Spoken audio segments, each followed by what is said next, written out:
G'day everyone and welcome to this session all about social and emotional learning, why this seems to be newly important for more people right now, what are the benefits for life, for learning and for work, and the approaches which research and evidence suggests are most effective. So I'm Mark Sparvel, I'm from Microsoft Education. I've been a teacher and education leader for over 30 years. I've always been interested in this intersection between best practice and next practice and the role that technology can play in humanising learning and not just simply digitising curriculum content. And I've always been curious about how emotional intelligence can unlock innovation and potential, because we know that schooling is an emotional roller coaster for all of those involved.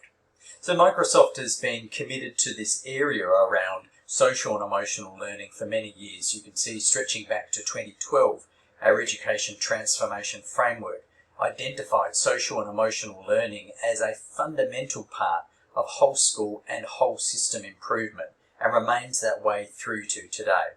And you can see along the journey over the years, we've been committed to investing in research, in partnerships, and developing programs which support educators and school leaders and system leaders in driving this critical agenda, which is deeply connected to whole school and whole system improvement.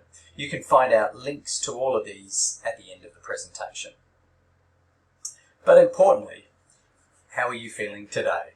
There is this heightened need for the development of social and emotional skills, both on one hand to maximise learner potential, and on the other to reduce the negative impacts experienced when faced with complexity, challenge and stress, which pretty much sums up 2020. There's over 20 years, 2 decades of rigorous global research to back up the findings around the significance of a focus on social and emotional learning.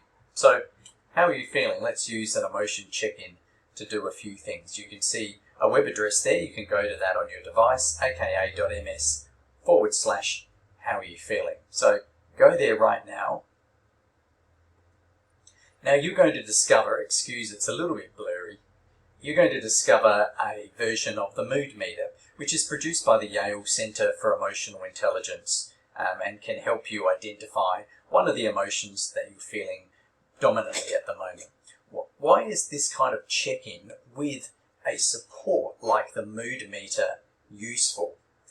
Number one, it helps to develop an emotional vocabulary. We can shift from being just bad, sad, angry, mad to some more of those nuances of emotions, and we call that emotional granularity, and that's important to develop. Using a check-in like this with a tool helps develop and support our ability to accurately identify and label our emotions, and you'll see further in the slide deck a quote from Professor Mark Brackett, "You have to name it to tame it."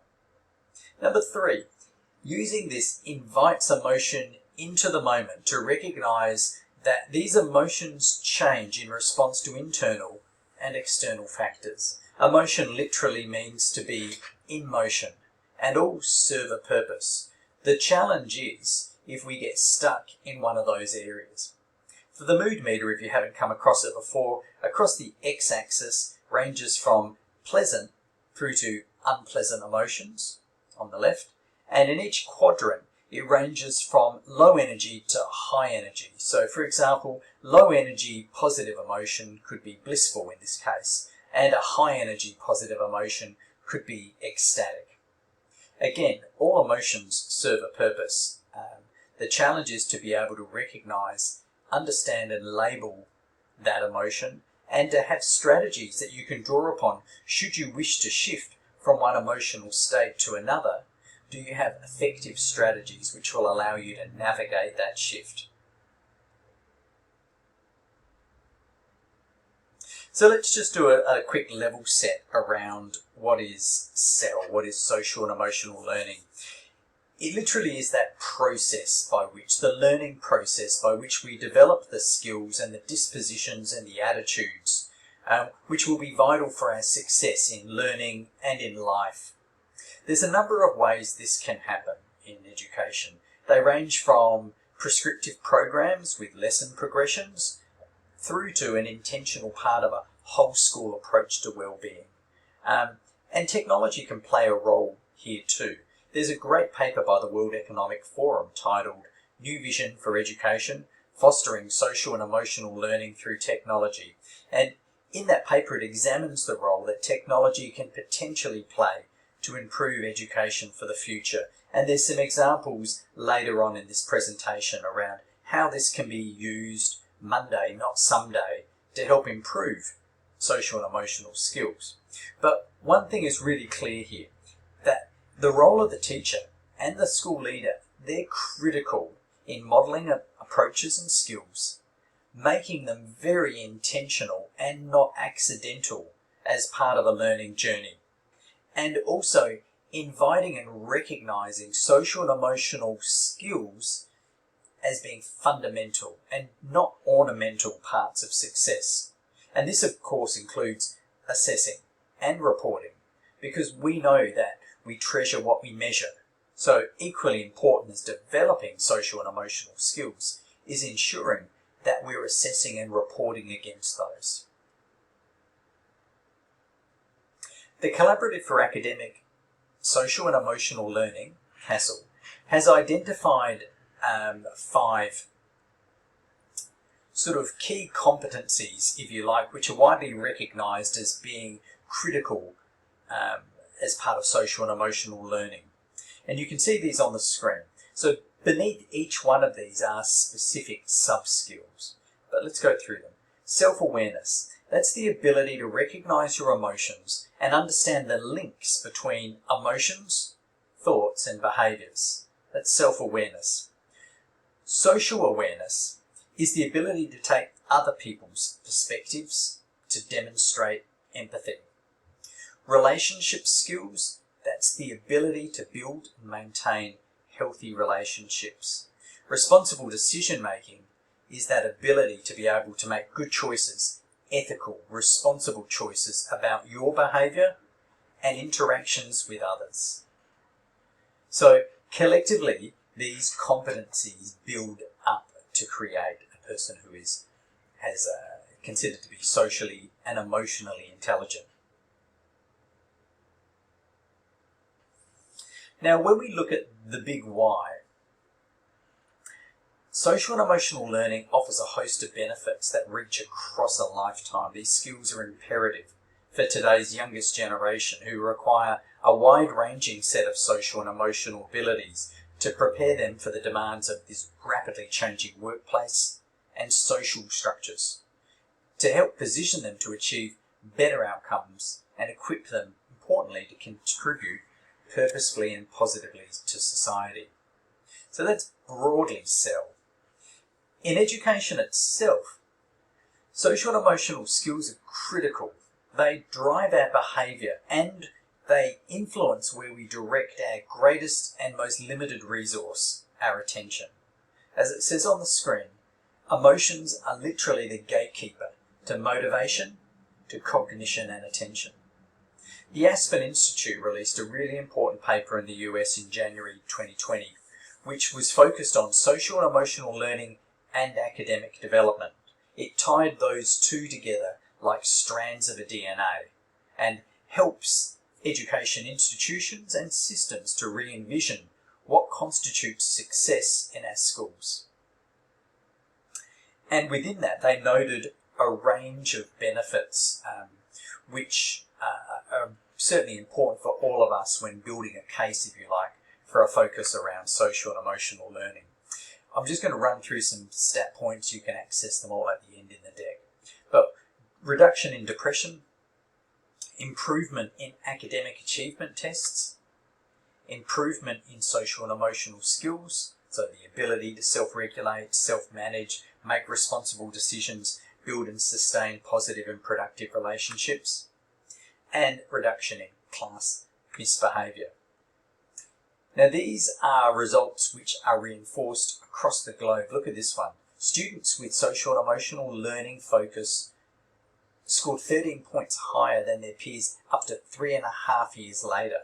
So the benefits can reach beyond. In fact, a study done of tens of thousands of kindergarteners in the UK tracked them from age 4 into their 40s and noted that the benefits stretched across a lifetime.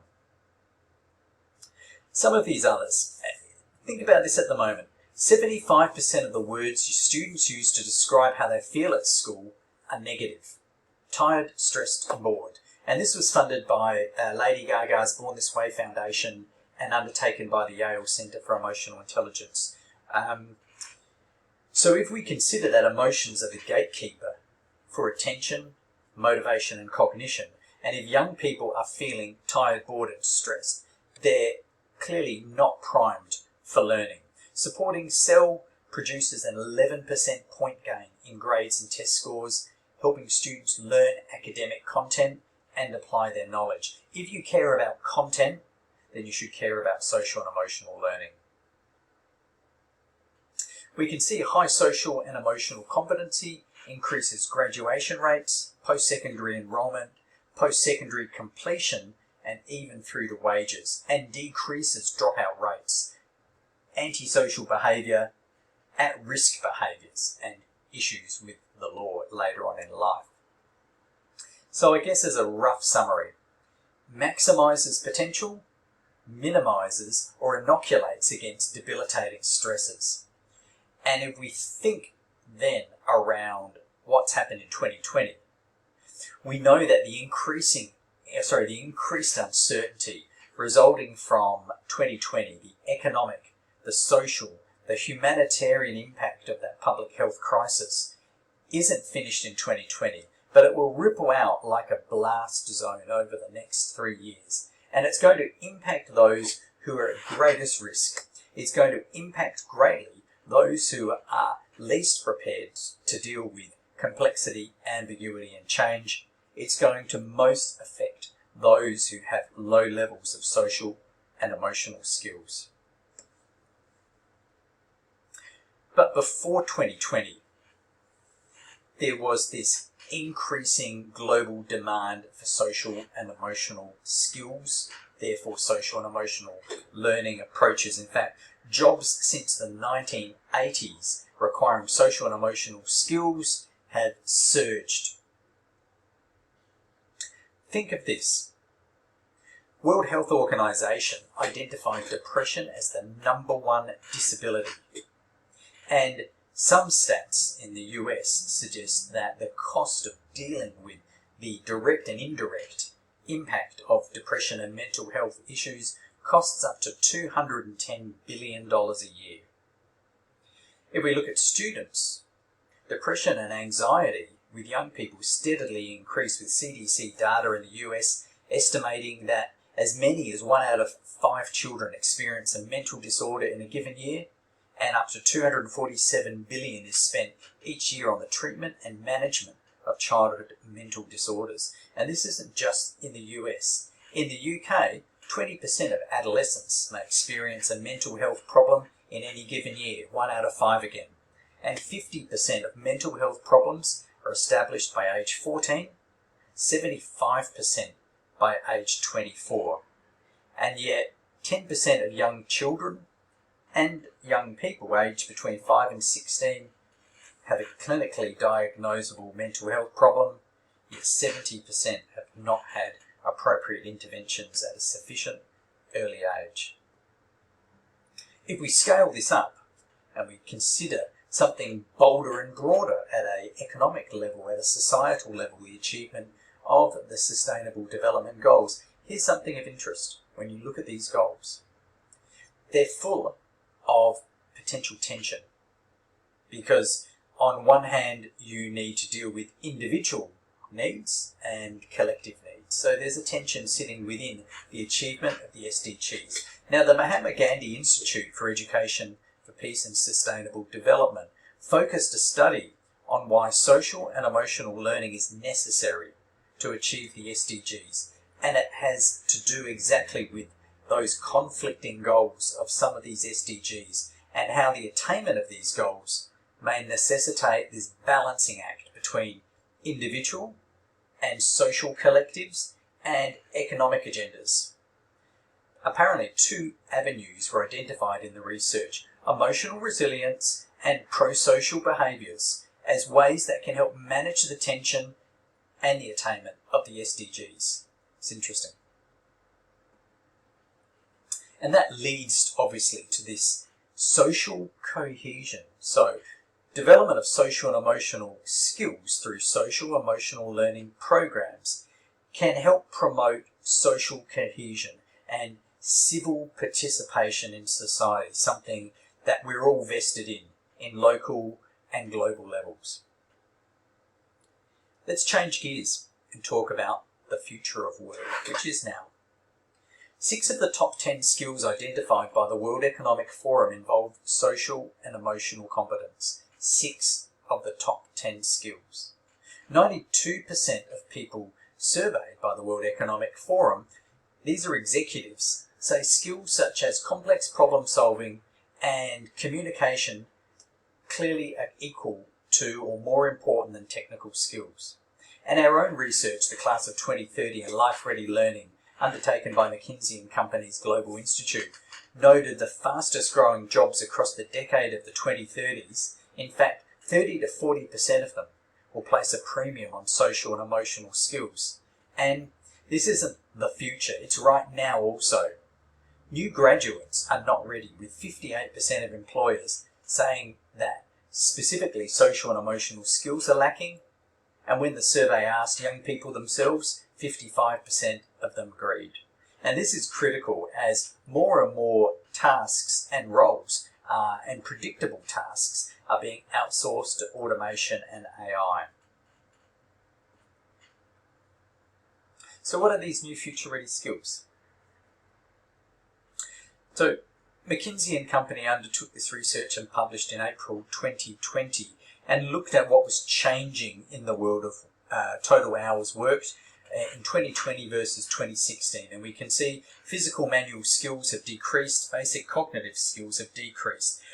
But where there is greater demand is for higher cognitive skills, synthesis, analysis, ideation, creation, social and emotional skills, interesting, jumping there into the fray, and obviously, not surprisingly, these technical skills for the digital economy. These, if you like, are the new future-ready skills, this delicate blend between higher cognitive, social and emotional skills and technological skills. But things are missing right now, and HR professionals reported difficulty recruiting candidates who had soft skills required for a world becoming increasingly automated. Here's what's interesting. The list that I've just put on the screen isn't from the world of work. The list that I've just put on the screen is actually from a study undertaken by the Education Endowment Fund in the UK, which explored what skills and dispositions students had in 2020 which allowed them to be successful in that wild push to remote learning. And these were the skills that were identified. So why have I put them up on a screen about HR professionals? Well, this is what the HR professionals said were missing right now. Problem solving, critical thinking, innovation and creativity. The ability to deal with complexity and ambiguity, and again those communication skills. So I think you can see, like I could, there's this curious connection between what the world of work is looking for right now in terms of skills that have a premium placed upon them, social and emotional skills, and the very skills that young people demonstrated helped them to be successful against the backdrop of 2020. Which brings us back to schools again, doesn't it? They play this major role in providing key opportunities, not all of the opportunities, but key opportunities to not only prevent and address mental health issues, but also to develop the skills, the competencies and the mindsets that will allow young people to maximize their full potential, to get a job, to create a job or keep a job, and importantly to contribute positively and purposefully to broader society and economies. But there's a supply and demand challenge. We noted in our research with the Economist Intelligence Unit emotion cognition in the age of AI, that cell approaches were in high demand but low supply globally. And supply was coming from these sort of key areas in teacher preparation, in the design of curriculum, and also in and around the ability to have systems to measure and assess, particularly at scale. So again, without data, you cannot act. With data, you cannot help but act. So there's a challenge with the supply. Now, place that challenge against the significant challenges connected globally to attracting, retaining and developing skilled educators. The UNESCO predicted 69 million additional teachers would be required by 2030, and currently up to 40% of existing teachers are thinking of leaving the profession by their second year, and 10% having already decided. We undertook some research with The Economist titled The Staff of 2030 that digs into this. More information on that later. So, we know that these things are important. We get that. They're important for life, they're important for learning, and they're important for work. They're important for individuals, they're important for communities, societies, and economies. But how do you develop it? Well, there's a number of ways. One is, you have to name it to tame it. You need to develop an emotional vocabulary. Think about this, 10% of the words that we develop, and kids develop about up to 5,000 words per year, only 10% of those words come through direct instruction. The rest are learnt through use. So developing an emotional vocabulary is critical because we have to name it in order to tame it. Number two, we need to have opportunities to label and express our emotions. It helps develop that vocabulary. It helps us to understand how those emotions impact our thinking and behaviours and the thinking and behaviours of others. Number three, we need feedback on social and emotional skills as adults, but critically as young people, as students. Number four, there must be opportunities to practice ways of being and acting and responding and giving. And number five, must have opportunities to observe, which is why the development of social and emotional skills in teachers and leaders is a critical part of developing social and emotional skills in learners. So let's talk a little bit about the role technology can play in helping foster skills, including social and emotional skills. And these examples are all using Microsoft tools, but they're also examples which are using tools which are free and freely available to anyone.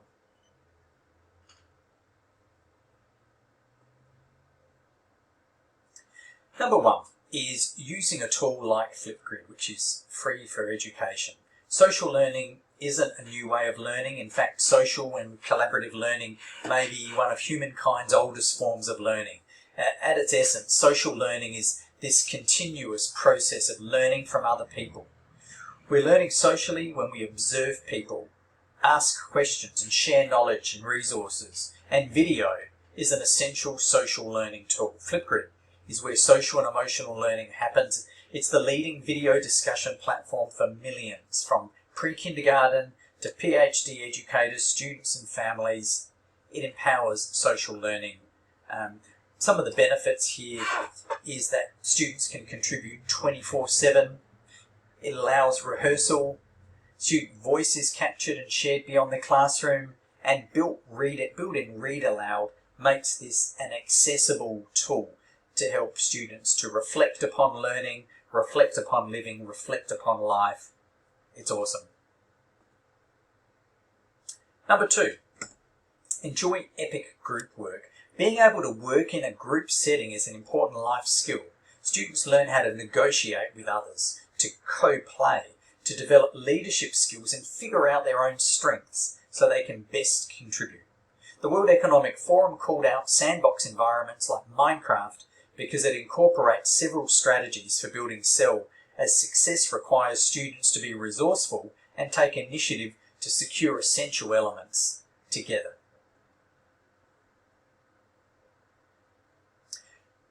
Personalised feedback is really important, whether it would be in Teams or OneNote or Flipgrid. This gives students personal recognition with an added benefit of being engaging and whimsical. In Teams, the example here you can see is using stickers and using praise. Now, learning is a social activity. Motions are the gatekeeper for motivation, attention and cognition. It's a basic human need to be seen, to be heard, and also importantly, to be recognised and to know that they matter. Critical in real life and importantly in digital environments. Being an emotional detective here is really critical. So one of the simple strategies is to take a word list, a bit like the mood meter that we used earlier on, or a collection of emotional words anywhere that you find them. Generate a list with your class and drop them into a tool like OneNote Online and use Immersive Reader to break those words apart, to syllabify them, to translate them, to look at them as a picture dictionary, and to explore and get to know those words. Again, you have to name it to tame it. Recognising and rewarding pro-social behaviour is critical if you want to get more of the good stuff. Students thrive on feedback and want more feedback around social and emotional skills. In fact, we asked that question for the class of 2030 research, and 70% of students felt they weren't getting sufficient feedback and called out social and emotional skills as an area. Now, this sticker collection you can see on the screen is available in OneNote and also in Whiteboard, and it's based on the Big 5 character traits, a globally recognised framework which identifies key social and emotional skills. So rather than providing a sticker that might just be good work or nice, you can choose and use stickers which collectively over time build up a picture of social and emotional skill strengths, whether it's a student demonstrating self-awareness or persistence, or showing empathy or curiosity. Check in with Reflect. Using Teams as a means of collaborating is a skill all of its own, and that requires self-regulation and self-awareness. Anytime we collaborate, we need to be drawing upon self-regulation and self-awareness.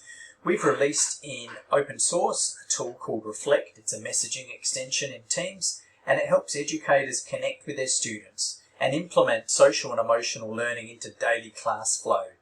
Discussions, assignments, projects and more. It's a quick check-in question and poll strategy that you can automate, and you can control the frequency and also the visibility of responses. It answers that question, how is my class feeling?